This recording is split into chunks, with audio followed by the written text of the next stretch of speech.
What would you do if you were 15 to get into Stanford or an Ivy League school? That's a great question. So this past week, I created a vlog on Stanford University. You can go and check it out if you want to. So what you have to do is, it's not all about grades.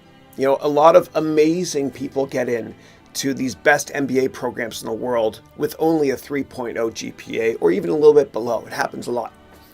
You have to do well in the GMAT, okay? And so the GMAT is not an intelligence test, which is why I did really well on it. It's not an intelligence test, it's how well you write the test.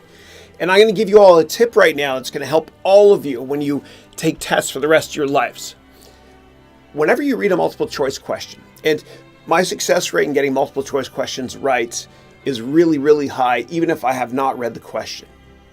And here's why.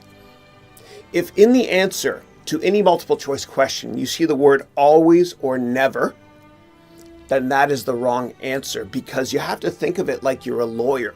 Can you contest or appeal any of the answers to these questions? Okay. Next thing I'll tell you really quickly is you have to differentiate yourself. You have to, if you want to get into a great school, you have to add something to the student body that nobody else has. And so you have to think of like a director of admissions executive. You know, they want to populate the class with people from different countries, different educational backgrounds, different work experience, different charity experience, etc. So do something completely different.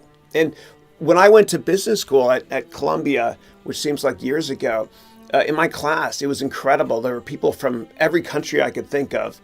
There's also a lot of people that were in the Peace Corps, which was awesome. I loved it. I always feel that if you give in life, you get longer term, 10 times more. So think about it from that perspective. And so how did I get in?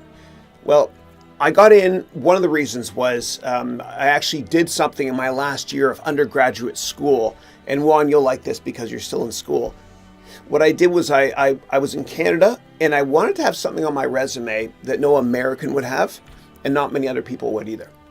So what I did was I went on exchange in Cuba to the University of Havana Faculty of Economics. And it was a bit of a risk because I know that the US and Cuba were not great friends back then, but it was a risk worth taking. When I wrote my essays, I think it kind of helped. So the bottom line is you want to differentiate yourself as much as you can. Now, my boss, when I worked at Goldman Sachs, a wonderful woman named Yumiko Murakami, I worked in Japanese equities for a while. What she did, and she went to Harvard and Stanford, she's amazing. So I asked her, I said, Yumiko, how did you get in? What did you do, like work experience-wise? And she was in the United Nations, working offshore, getting on her hands and knees with a metal straw, trying to diffuse mines. I mean, how noble is that? And my application looks pretty boring compared to that. So hopefully that answers the question for you.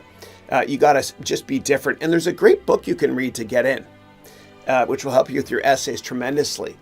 And the book is called Getting into the Top Business Schools. And the author is Carpenter and Carpenter, a husband and wife team. So Juan, read that book, and I promise you that will help you out tremendously.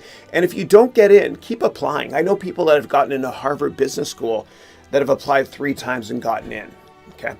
And nobody is smarter than you, remember that.